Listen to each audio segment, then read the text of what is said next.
Test, test, test, test. That's good. So now we're ready to go? Now we're ready to go. Yeah. Welcome to the Tuesday talks. Today we have double headers, and Steve Watson will lead us out. Go. Okay, thank you. So yeah, it's going to be a little bit interesting because I'm going to try and do simultaneously using the overhead, but then I'm going to switch to the board at some point. But I've only got one opportunity to do that because I have to switch this off. So I'll try and get everything that I want to show you with this before I switch to the board. I want to go to the board because I want to do the calculation with you to sort of exhibit this maximum dissipation principle as applied to singularly perturbed gradient flows. Now, forgive the wrong title, but that was intentionally partly to indicate the direction of travel for this study, which is I'm interested in heterogeneous catalysis, and more particularly I'm interested in solar fuels. So that's actually the theme of nanofaceted materials and what I want to do with them. But this is a math talk, so let me talk about nanofaceted crystal surfaces. And what I'm going to present here is a particular model, which is a dissipative evolution. And I'm going to use that to illustrate a general principle called the principle of maximal dissipation and its power in identifying singular limits. And based on Uwe's talk, one also recognizes that this principle also has power in identifying thermodynamically consistent PDE. So it's actually used in several contexts, but it's the same idea. So it's in some way it's useful for thermodynamic consistency and for upscaling. So I'll have a quick discussion about crystal surface growth. It'll be isothermal, so the only free field here will be the free surface. One could think of coupling it to thermal components. Anisotropy is crucial. That's what's going to induce faceting. And faceting I want you to think of as a symmetry breaking transition. The order parameter in this context is the surface normal. And the symmetry breaking is that you've got a prescribed orientation which is thermodynamically unstable and will select neighboring normals. And in that context, anisotropic mean curvature flow is relevant, but in this non-convex regime, one needs to regularize that anisotropic surface energy with a singular perturbation, which nanoscopically is associated with the fact that when two facets meet at the nanoscale, one has to pay attention to the atomic configurations on the edge. The atoms don't in fact sit at a sharp edge, they bury themselves, they reconstruct in a nanoscopic length scale, forming a curved landscape in the vicinity of an edge. And that's going to be modeled by a singular perturbation, which is associated with, if you're interested in differential geometry in those flows, the Wilmore flow. So we're going to be looking at an L2 gradient flow. That's the mathematician's language. But in physics language, it's just simply a dissipative evolution where the dominant mass transport mechanism is solidification or melting. And I'll give you some rationale for that. What we're going to be interested in is these flows of a small parameter, which is this length scale of the edges. And we'll be looking at the effective dynamics, which is the behavior as the small parameter goes to zero mathematically. But in terms of the real physical system, this is the leading order behavior of the dynamics, which is captured by this structure here. So we're starting with interfaces which are actually smooth, but the leading order behavior is a perfectly faceted interface. And what we're interested in is the dynamics inherited or projected onto this faceted interface. So it's going to be an emergent dynamics. I've got all sorts of acronyms for these things. They evolve in time. Just ignore those. So in particular, what we'll be interested in is the coarsening behavior of these systems. We'll be looking at the scaling laws of how the characteristic length grows with time, and why or where emergent symmetries come in. So symmetries actually govern scaling behavior. For scaling laws, which are power laws of length versus time, the scaling symmetry you're looking for, the symmetry you're looking for is a scaling symmetry. Now, I'll refer to it as emergent because the symmetry which will yield this scaling law is not present in the original system. It's only present in the limit. So that's what makes these problems subtle. You can't read off these scaling laws, from any sort of argument on the original PDE governing equation, you have to actually identify the emergent dynamics. So it's a scaling symmetry of the emergent dynamics that matters. So we might have time, that depends on interest, where I'll talk about the universality features of these scaling laws, and also something which is dear to my heart, which is the shape statistics of these self-similar scaling states, what I call morphometrics. So I realize, I know it's wrong. If you just give me a second, I think I can. We'll live without this. I don't want to process that. That means it's the file, the images in the file have not uploaded. That's a shame. Okay, we'll perhaps come back to that. So here's the general context. So I have a free interface, and what I'll pose here is the one-dimensional version, just for clarity, but one wants to think in general that it's a two-dimensional surface with an orientation which is a surface normal. So the picture, which should have gone up, but I'll just draw it instead, is that we have here, what we're envisioning is we have a free interface, a contour, which demarcates a crystal from its melt. Now, we're going to be invoking solidification melting as the dominant mass transport mechanism, but we don't want to include, but I'll mention this at the end, we don't want to include net growth. So we'll be assuming that the chemical potential of the melt and the crystal are coincident. So at the back of our minds, we're going to be in the regime where the melt and the crystal chemical potentials are coincident, and this we'll refer to as the annealing regime. So we're in the annealing regime, and so the presence of the melt is simply to permit that the dominant mass transport is solidification melting. Now we've got an energy here, which is specified above, and it's probably worth noting. So in fact, I've kind of indicated the interface with it. You mean that it is at equilibrium when it is flat? Well, there's two types. I mean, I'll have to identify the interfacial chemical potential, because indeed, if this is flat, that is indeed a stationary point, and in fact nothing would happen except that I'll be choosing a surface energy, that's the gamma here, which I'll talk about in a second, for which the flat surface is thermodynamically unstable. So under random perturbation, it will indeed symmetry break into faceted structures. Because of the theta difference. Yeah, so which we're about to get to.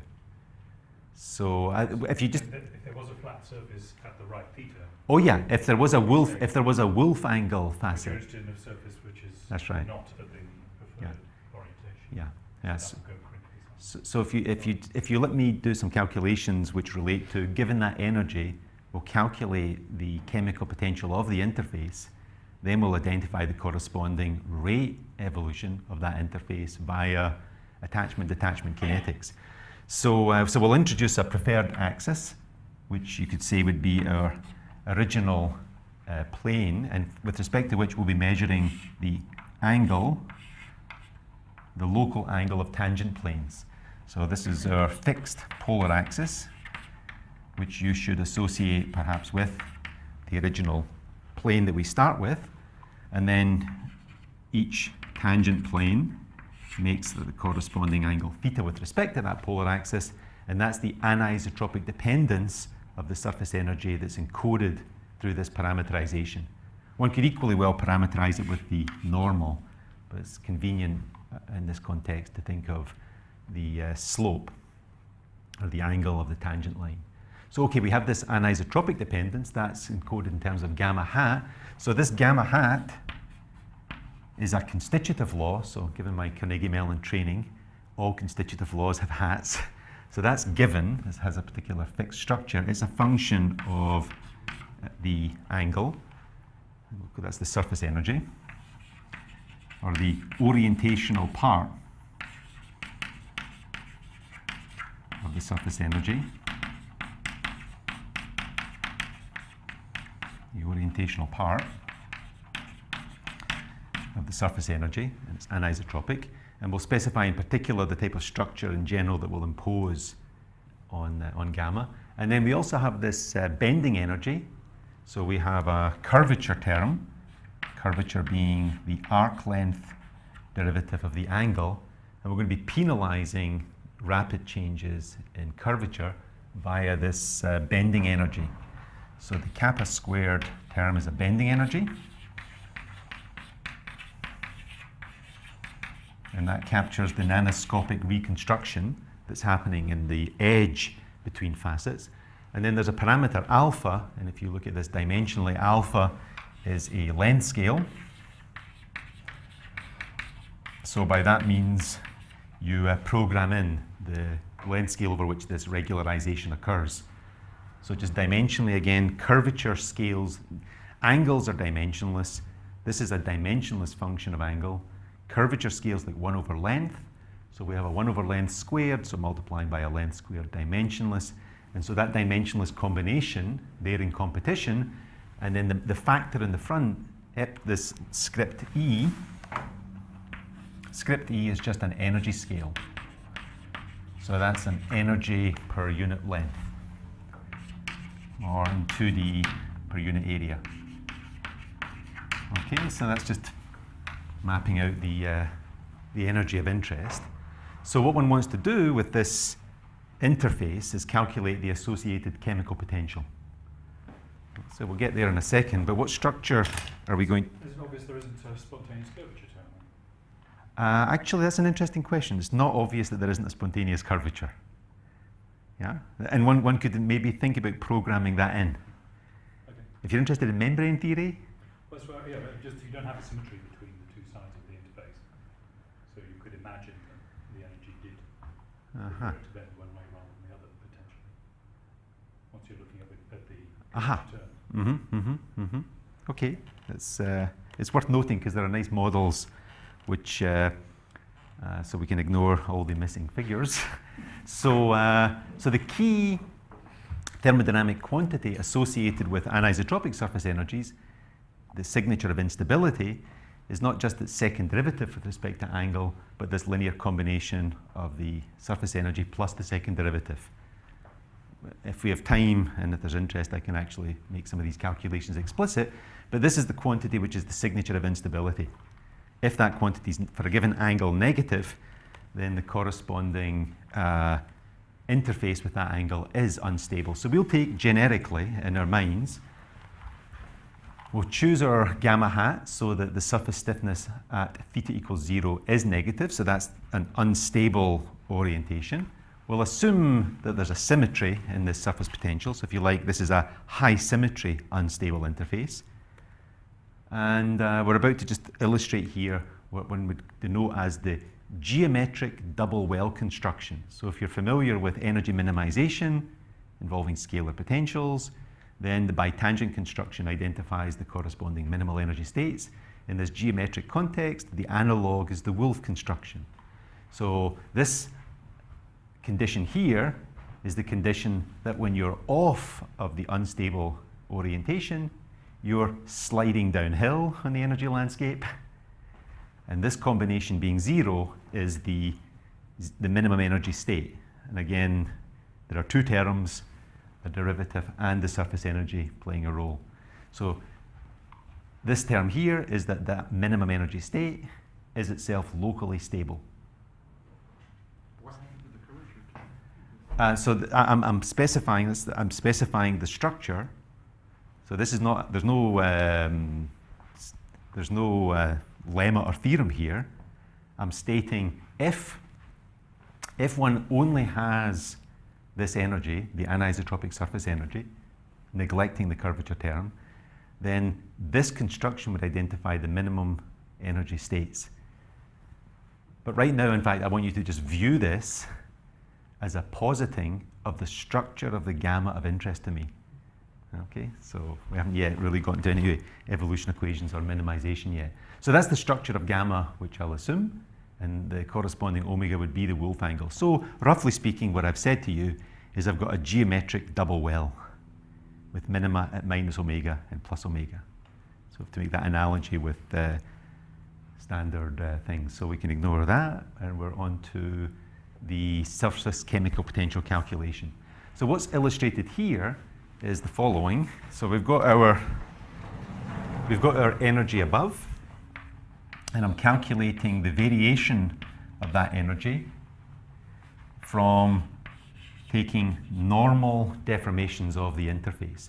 So the variation which one makes is one thinks of a field, which is a normal deformation field along the interface, and one looks at the rate of change of energy in the direction of that normal deformation field. If you're used to graphs, then the equivalent would be the variation of an energy with respect to a height coordinate. But in the geometric setting, you're not taking variations with respect to a vertical coordinate, it's the normal coordinate. So this is an interesting game to play, and once you learn to play it, you can happily and readily compute these variational derivatives. So the variational derivative of that energy for such a normal deformation, so it's what I'm calling the chemical potential of the surface, is exactly this combination here, which I'll write in a slightly contracted form. I'll write it as the surface stiffness, which is that magic combination of gamma and its second derivative. So it's the surface stiffness times the curvature. And then this Willmore functional, which is the arc length derivative of the mean curvature. So in 2D, this would be the surface Laplacian of the mean curvature, plus 1/2 alpha squared k cubed.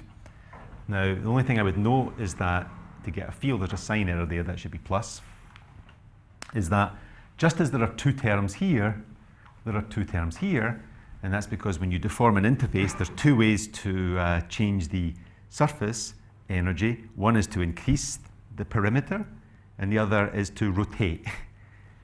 And those two modes are captured by these terms. If you're wondering about the magical power 3, at least you can convince yourself that it's the only dimensionally consistent power. Sorry, the alpha squared is not here, it's over here.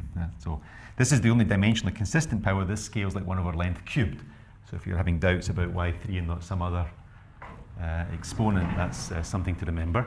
So that's the surface chemical potential, and then one can take standard dissipative dynamics, which would be to say that the normal velocity of the interface is directly proportional to this.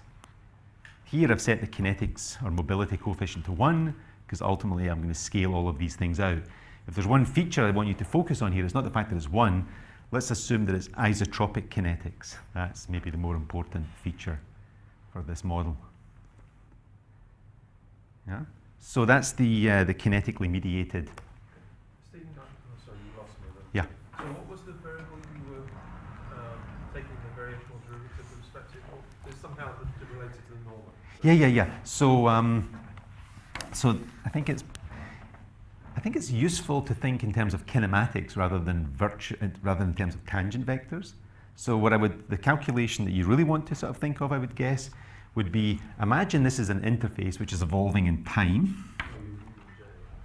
Yeah, so it's variation in J, and then the kinematic evolution of J is encoded in this normal velocity field.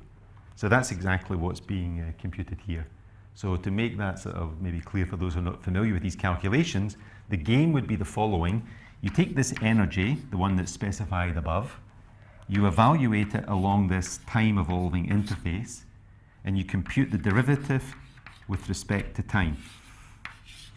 And the claim is that derivative with respect to time is going to be the integral over the curve of this chemical potential mu times Vn ds. So that's the claim. So the object which is work conjugate to your kinematic degree of freedom, that's your chemical potential. This is the force times the velocity, that's the power. And you're allowing the ends to move as well? Which n? Of J. So as the... Oh, no. So imagine this is an arbitrary curve, which is now deforming in time. Its instantaneous rate of change is characterized by a normal velocity field across the surface, which is not necessarily constant, so that's encoded in this here. Yeah? Okay. So, so that's the kinetically mediated geometric evolution, and there's a reason for having derived that, because one aspect of what we've met over the last 2 weeks is active systems. Now, active systems break variational structure, and there's a very natural version of an active or driven system in this context, which is to perturb that dynamics with the addition of a constant. So I'm going to get to that in my second talk, which will be sometime later in the program, but I want to sort of mark it here as for future reference. So for future reference, there's two regimes here. One is the annealing regime, where the bulk chemical potentials are constant, and the other is a regime which is undercooled, where these deviate. And then when you make this variational calculation, you not only have to account for the change in energy which comes from the surface energy, you also have to account for the jump in chemical potential. So ultimately, you have if you have a difference, a driving from the bulk, then this surface chemical potential has to be supplemented by this jump in the chemical potential. So you would have, and I make this distinction, surface chemical potentials are chemical potentials associated with surface energy. Interfacial chemical potentials are the chemical potentials associated with the competition between the surface and the bulk. So the interfacial chemical potential will be both this surface plus this jump in the chemical potential across the interface, which is fundamentally, in this isothermal context, a constant. So It's the same as difference between the surface one and the one in the liquid phase. it's the difference between, The potential of the surface and the chemical potential of the liquid phase. Yeah. Close to surface. yeah.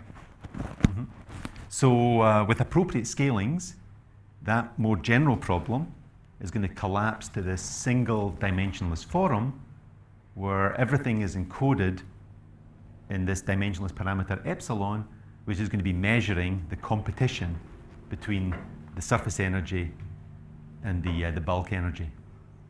And generically, it's going to be a small parameter.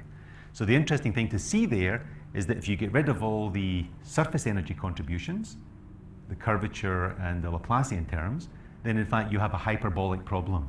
Normal velocity equals 1. It's a wavefront equation. So what you have in this general system is a hyperbolic PDE coupled to a parabolic structure. And this driven problem has remarkably different properties than the gradient flow structure. And in part 2 of my talk on crystal growth and driven systems, I'll explore this one analytically as well. But for today, what I want to focus on is the gradient flow structure and how one uses that to find emergent dynamics. So I mean, there are obvious differences between what you've written there and what you had up there. There is a change of sign in the. Is that a mistake? Should it be plus? Sorry, maybe I didn't quite. So let me go back just to one. So you'll notice that the gradient flow is the normal velocity is minus the chemical potential. So it's going to be noticed that the negative of that is gamma theta curvature minus. So the signs should be right in the PDE. Okay. Yeah. And then the plus one is, what's the significance of the plus one? The plus one is this problem which I want to relate later, I'm sort of pointing to later, which is if there's a jump in the chemical potential between melt and crystal, then there's a net growth effect, which is a constant speed advance in the normal direction. And so that hyperbolic, parabolic structure is something I want to look at later, but now we'll sort of again suppress the driven part and concentrate on the gradient flow component, which is what I was calling the annealing regime. And now for simplicity, I'm going to look at a small slope expansion, a small slope version of this geometric evolution. So the small slope version, and now we're jumping to 2D, which is the direction of travel. I wanted to look at the 2D problem. The 1D problem is interesting because it actually maps, the 1D version of this maps to the Cahn-Hilliard. And if you know the Cahn-Hilliard theory, you'll know that the Cahn-Hilliard in 1D has exceptional coarsening in 1D. It's logarithmically slow, whereas in 2D it has a power law dependence, and for similar reasons, this has this transition from logarithmically slow in 1D to another power law, but for different reasons. So let's look at this 2D model. So here, what we have is we have a specified potential. So the unknown is no longer a free surface in the sense of a geometric sense. The unknown is a height profile, which depends on two space variables and is time evolving. And if you want to associate this height profile with the free surface, then you would look at the corresponding graph to see the interface.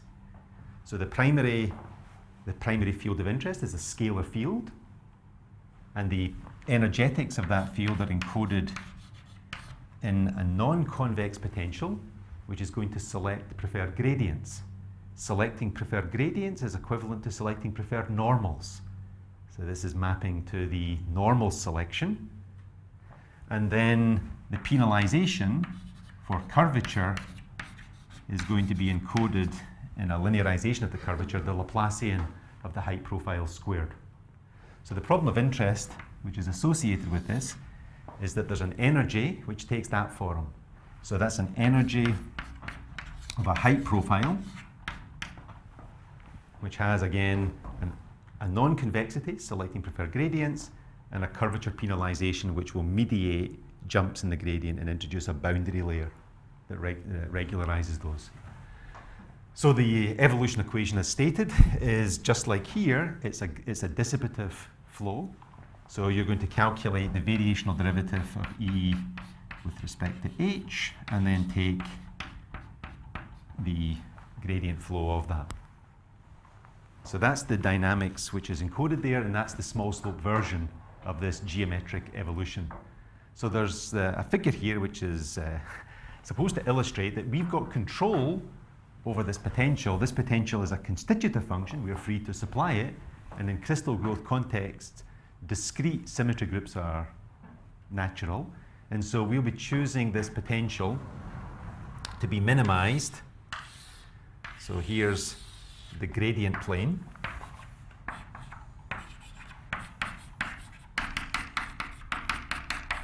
So if I think of resolving my gradient into a basis with components P and Q, we'll take the unit circle, we'll select 3 gradients and design a potential which is minimized on those 3 points, is non-convex in the interior. So the gradient 0 is the thermodynamically unstable component.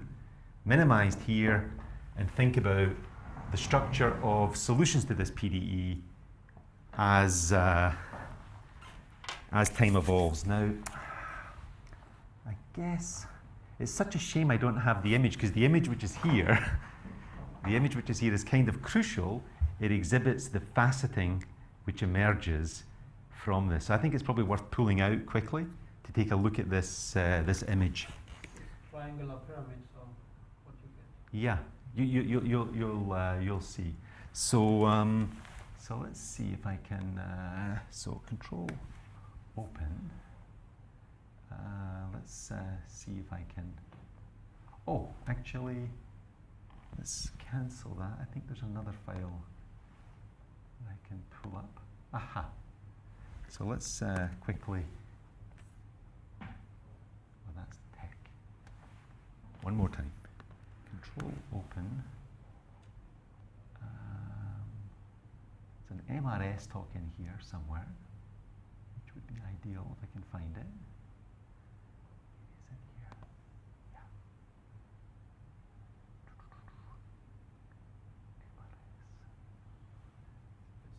There it's there. There it's there. That's the one. That's the one. So yeah, it's because my text system is updated. Otherwise, I could have processed this file and used that. So actually, we might as well just stick with this one for now then, because this has essentially the information needed. Yeah. So that's the generic structure that emerges from this PDE. So you start with the flat surface, H equals 0. You randomly perturb, and you flow this energy. So it's going to undergo a linear instability a fully nonlinear regime, but eventually you'll have scale separation. You'll have extended domains. Let's stick here. You'll have extended, so there's two pictures to look at here. Ignore the one on the left for now. Here is the space distribution of gradients, the magnitude of the gradient. And what one sees in these red zones is that the gradient has saturated on a fixed value. So it's sitting in one of these three wells. One also notices that the domain wall between facets has a characteristic scale. That's the small parameter epsilon in the PDE. So you have order 1 facet scale, order epsilon domain boundary, and this is a generic snapshot in time of this evolution. So this is something very interesting to look at, because you can now look at this picture and recognize that this is a highly constrained configuration the system is now currently in. Because if you think of the degrees of freedom, one cannot deform a node and preserve the gradient constraint. Neither can one move an edge and maintain the gradient constraint. So indeed, what are the degrees of freedom of this system? Well, it's kind of initially troublesome until one reviews or revisits this picture in terms of the associated surface. So rather than think of, I've got an unknown field, which is piecewise constant gradients, I look at the associated surface. And when I look at the associated surface, we've now lifted those constant gradients to facets. And now the gradient constraint is equivalent to a normal constraint, and one then sees the degrees of freedom. The degrees of freedom, in fact, are each unit has 1 degree of freedom, the vertical or normal coordinate of the corresponding facet. Now let's envision moving one of those facets. If I deform this facet in this direction, outward towards you, then the corresponding edges of the neighboring facets in an enslaved fashion follow. They are not intrinsic degrees of freedom, they are slaved. Similarly, the triple junction, which is the confluence of 3 facets, it too follows the corresponding location of the 3 surrounding planes. So the kinematics is in fact finite dimensional. This is intriguing because we started with a 2-dimensional field theory, 2 dimensions in space evolving in time, and it's collapsed into something finite dimensional. As a codimension 2 limit, a codimension 2 drop. So that has interesting consequences. So another interesting feature of the energetics is that for the corresponding energy that we specified, so here's the energy here, when the system has reached this state, the gradients have saturated and live at the bottom of this energy well, so they contribute 0 energy. Actually, they contribute a small amount, but it's lower order than the next order. The leading order contribution to the energy is the edge energy. So these zones where you jump in gradient develop an edge energy, which is a balance between the potential as it goes over the potential from one side to the other, and this curvature term. So that's what's encoded here. What's encoded here is the statement. Can you, I think it may be better, that's actually hard to see. So let me go back to the other, which the light at the, so. Front. No. On the right. The right panel. The right panel. Front. This is off. Yeah. Off. They're all off. It's the backlight. I guess it's this one here. Yeah, it's still. Well, okay. I'll Can I just ask you some questions, Steve? yeah. So, on the right, you're representing the gradient of H. Yeah. So this is what I'm Not in the picture. in the picture. Yeah. But I mean, you've got horizontal and vertical surfaces, so I don't quite see what you're. I understand the picture on the left. Do you understand? But you don't understand the picture on the right. Right. So that's just the projection. That's the projection. Project that picture down onto the underlying plane Okay. and look at the distribution of gradients. So, Yeah. So in each little box, you've got a different gradient, but you're Yeah. telling us what it is. Hmm? It's one of those three. Okay. So I mean, to look at this picture It's just here, the interfaces. yeah, that's right. To look at this picture here, Three-dimensional. you can associate that with a corresponding pyramid. To look at this one here, you're looking at an anti-pyramid, and so on. It's a two-dimensional picture, not three-dimensional. Yeah, that's right. This is the distribution of this. There's a color schema for the magnitude of the gradient Okay. in space. There's a concrete reason for doing this, because it took actually some time to work out what the degrees of freedom in this system were. It was kind of it's actually a trivial but obstacle step to recognize that this picture viewed this way is now clearly accessible to dynamics. And the reason for putting this picture down is if you like micromagnetics, then if you look at 2D micromagnetics, you'll see pictures that look just like this. And the reason is that if this is a gradient field, the curl of the gradient is 0, that's a constraint. In micromagnetics, the divergence of the magnetization is 0. So the only difference between that and the curl constraint is a rotation by 90 degrees. But if you look at the micromagnetics picture, the corresponding surface is in fact is purely a theoretical construct, whereas here the corresponding surface is natural to consider. But in both cases, the dimension of what's left is finite dimensional. So micromagnetics, which is a field theory, which has domains in 2D, is actually a codimension 2 limit. Yeah, okay. So this important point here, which is hard to read, so I'll maybe just write it in chalk, is the statement that the energy, let's write it here, the energy of the solution is primarily encoded in the edge energy of this network that one sees. So to the side, we'll write a formula. What are you? Try to dim the light. Yeah, it's okay. Oh, I think it's working somehow. Yeah. So, what one sees from this picture is that the I PDE. need the light. Hmm? No, you do need the light. Well, there is a board light. So if you just switch the board light on, that's something that we can easily toggle. So the PDE solution little h is clearly, by this picture, encoded in a perfectly piecewise affine structure, big H, where this big H has the structure that its gradient is 1 of 3.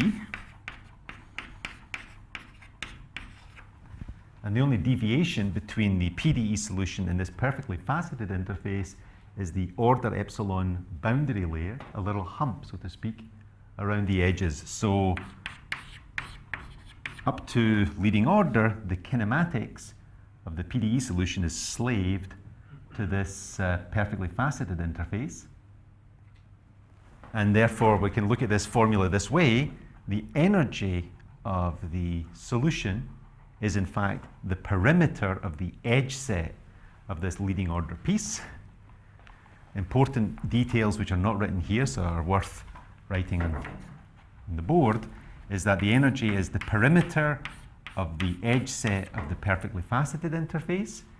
There's a line tension, which is not of importance, just a number which can be computed, and is order epsilon plus higher order. So if there is energy in the facets, it in fact resides at this order epsilon squared level. Yeah? In the projection at the corners between different edges, Yeah. there is kind of a different color. So this is very high temperature, very low. So you're looking at the peaks, yeah. So certainly the confluence of those triple junctions has a different structure and gradient. In particular, it's getting flat. You see, picture a pyramid. So you see a pyramid. The edge set, if you're looking at its gradient, it has a slope, which is different from the slope at the top, which is 0. So the color scheme is basically showing the 0. Yeah? You might actually wonder about the energy that's stored in those triple junctions. That's what's on your mind. And it also is going to be lower order. But it's not only that it's lower order, it's invariant under motion. It just simply translates the structure. So even if you were looking for this effect, it would not be contributing, except under annihilation. Then there's some fast dynamics to sort that out. So, so I guess I really do want to go back to the other. It's clearer to look at. So let's get rid of this.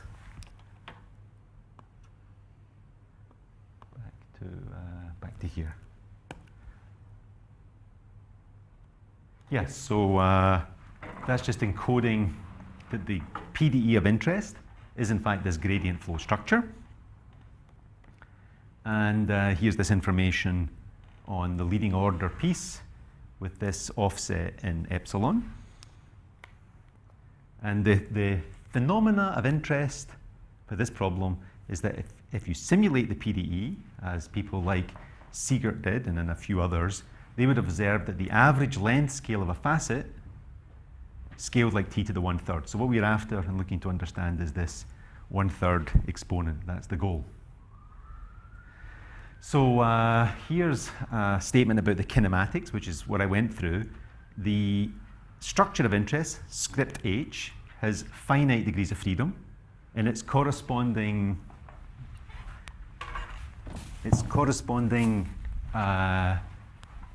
kinematics can be encoded by a vertical height coordinate. So if one takes the ith facet, looks at the height of that facet above a fixed point in the plane, one simply has to monitor the rate of change of that height to encode the corresponding rate of change of height above every point in the corresponding plane.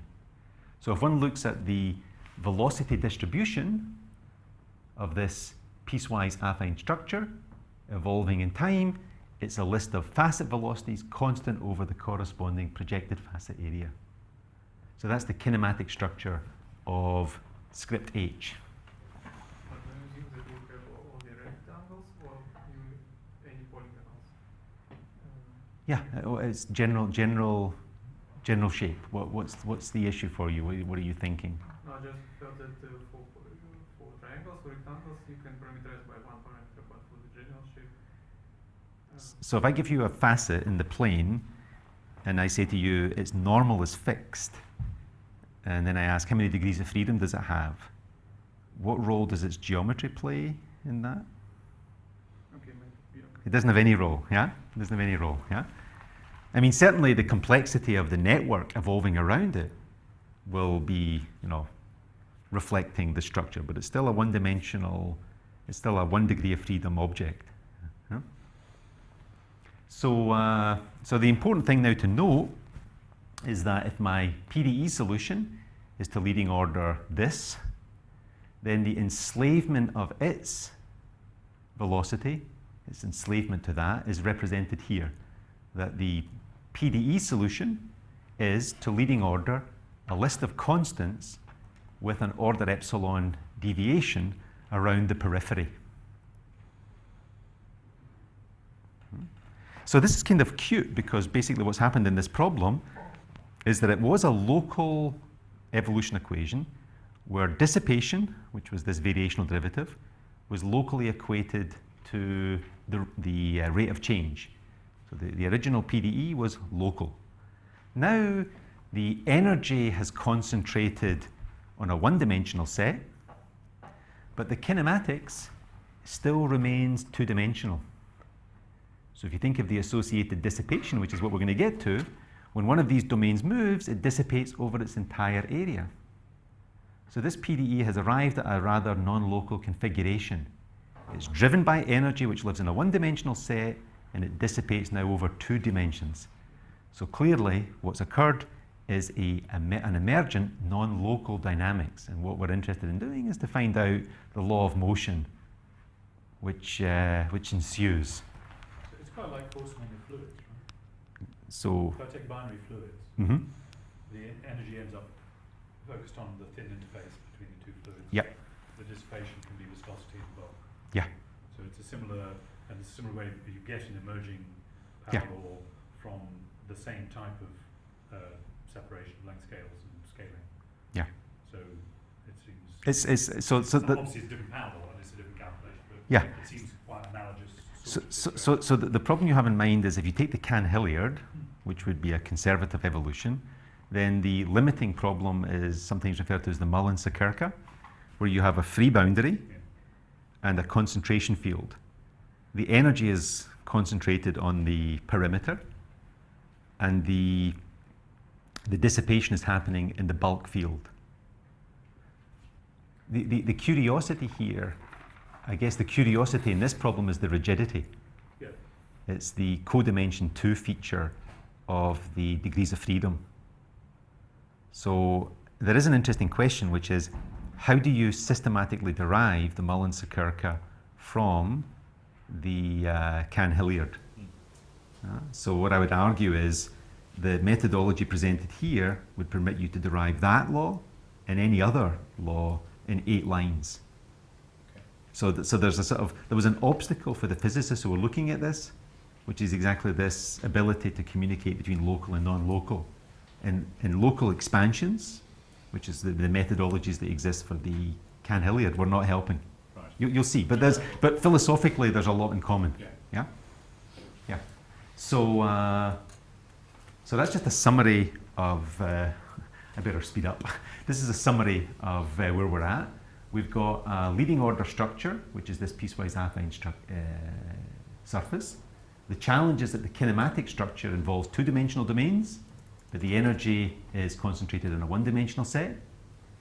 And so the strategy is what I've called here a Kelvin-Onsager-Rayleigh principle, and that's just simply reflecting the history of this idea. So the history of this idea is that Onsager, in his famous paper, the reciprocal relations paper, pointed to Rayleigh, but Rayleigh himself points to Kelvin. So these ideas have been along for a long time, and what I want to sort of emphasize is that the value of this formulation that I'm about to give is that it's a global formulation of the dynamics. And the reason why you want a global formulation is that if you have this scale separation of energies and dissipations now residing in different dimensions, a global formulation maintains the contact between the two of them. And so if there's any novelty in this approach, it's not the formulation of this principle, which goes back to the 19th century, to Glasgow. It's the idea that what one should do is asymptotic expansions on this principle.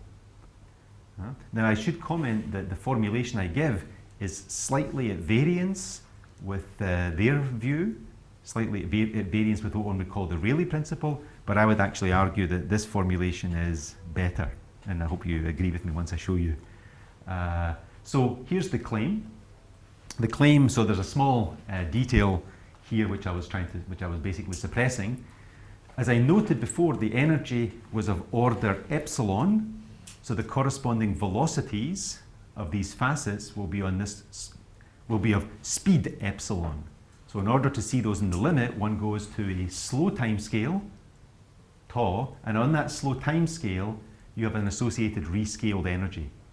So that epsilon has now come over here, it's now dividing this energy. Now this energy, this rescaled energy, is order 1. That's a simple rescaling step which we can sort of suppress. So here's the gradient flow structure on the corresponding slow time scale. And here's the first step. So the first step is we take our PDE and we multiply both sides by h tau and integrate. So that's now getting a global balance between the power released and the dissipation incurred. For those who like physics, you would replace this term dissipation with entropy production, the rate of entropy production. Now, there's a very natural thing to do here, which is to take the actual velocity, view this as a single state, the actual velocity that the system chooses, I consider all candidates compatible with that balance. So this is what I would call the power dissipation compatible set.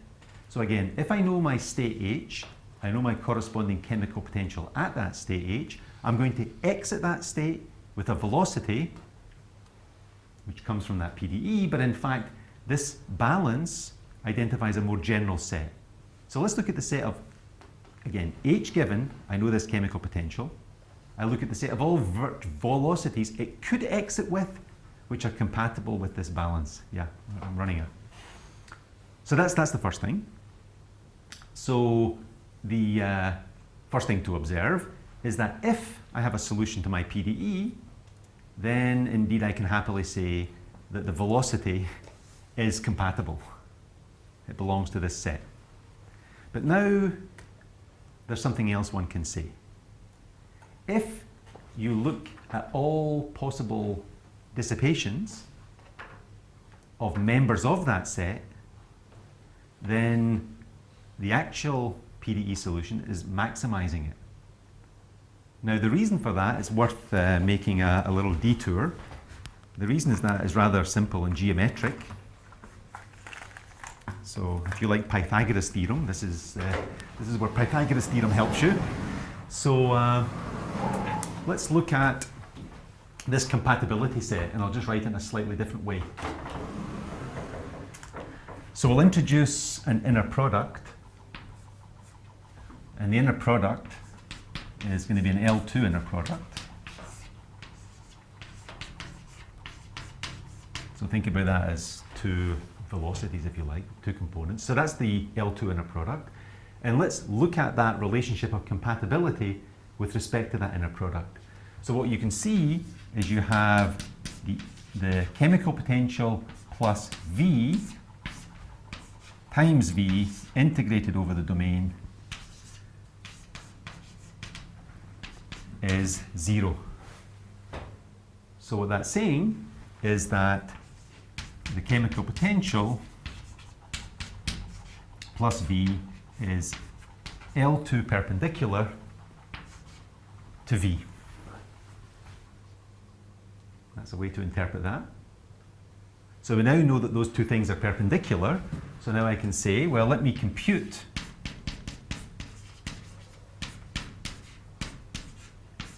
the L2 gradient, or sorry, the L2 norm of that quantity squared. So I've intentionally written it in a silly way, because that, of course, is that. But then by Pythagoras, this is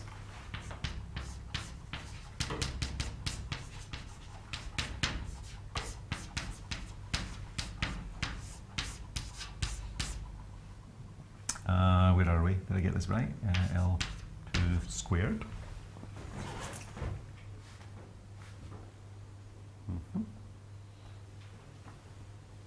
Yeah. So let's take this over to the other side. So we take this over to the other side. So we have an identity which says that the L2 norm of a compatible virtual velocity squared, that's its dissipation, is equal to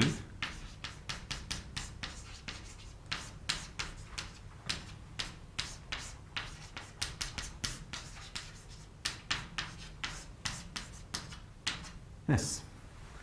So one sees that an upper bound on the dissipation is that, and that upper bound is exactly obtained when V equals minus this, which belongs to the set. So that's the demonstration of the maximal behavior, the maximal choice. Yeah? So, so there's proof of that, and then one can readily check that those are equivalent. So rather than think of the PDE, which is a local problem, one can say, I'm going to now in future think of the following specification of the velocity. The velocity each time is compatible and is the maximal choice. So why does that help? It helps because this formulation involves global balance. And so if you have separation of scale where energies concentrate on perimeters, dissipation lives somewhere else, they're still communicating and one can readily compute. So I actually, there's some history there, and I refer to Felix Otto because Felix has been sort of instrumental in resurrecting this gradient flow view from the late 90s and so on. So Felix was sort of instrumental in me thinking in this direction. And so there's the result. So I'm giving you the result, and if there's time, I'll happily go through a short calculation to illustrate it. So the claim is that indeed this PDE will at late time be slaved to a perfectly faceted interface, and this finite dimensional faceted interface evolves according to the following dynamics. It's got facets, which we'll concentrate on individually. The ith facet's velocity is determined by the following calculation. It computes, the facet computes the change in perimeter from varying its height, the change in perimeter of the network. So that quantity there is its driving force. It's also dissipating over its entire area, and that acts as a drag, a weighted mobility on the facet, so its mobility scales inversely with its instantaneous area. So this is the limiting dynamics, which one arrives at readily via an asymptotic expansion on this maximum dissipation principle. When I say readily, I mean it's 7 to 8 lines. Not just for this problem, for every problem. If you want motion by mean curvature for Allen-Cahn, if you want Cahn-Hilliard, if you want droplet dynamics, all of them will systematically follow these emergent dynamical systems via this schema, one by one. So it's powerful, and I'll be happy if there's time and interest to go through derivation of that. So I think I'd finish by saying, where was the scaling law? I didn't see that there. I didn't have it in. So where did the T1/3 come from? The perimeter scales like length. This derivative is the spectral length, so this is dimensionless. This is 1 over length squared, and this is length over time. So there is a scaling symmetry in this emergent dynamics. There's a scaling symmetry in there, which is if you scale lengths by lambda and time by lambda cubed, the dynamics is invariant, and hence, although that requires a little bit of thought, the characteristic length of domains is going to scale like T1/3. Now I shouldn't finish just with a formula. I should finish by showing you a movie of a project that I embarked on with my PhD student from Northwestern. It's a labour of love to simulate this dynamics. So I think that's worth showing. So this is a little tricky to do, but I should be able to. Oh, it's going to be here.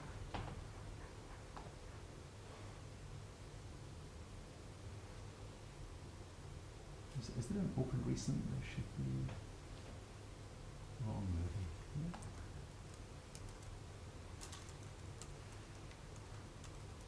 Yeah. Good. So what one is seeing here is the coarsening dynamics for this evolution for a threefold symmetric surface. And this is a small scale simulation. Indeed, this scales up to million facet ensembles, from which you can record not only the existence of the scaling regime, but you can also get the prefactor. So the prefactor, it's an interesting number, not theoretically yet explained. The prefactor is 1.75. To enough decimal places that you could think that that's a good enough approximation. That's now the fourfold symmetric. And I'll jump to the sixfold symmetric one.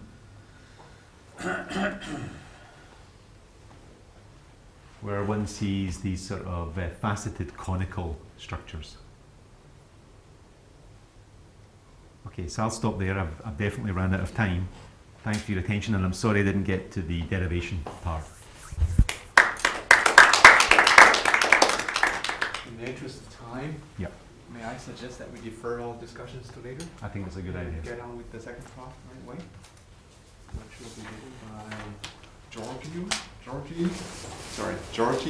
Picasso from Leipzig.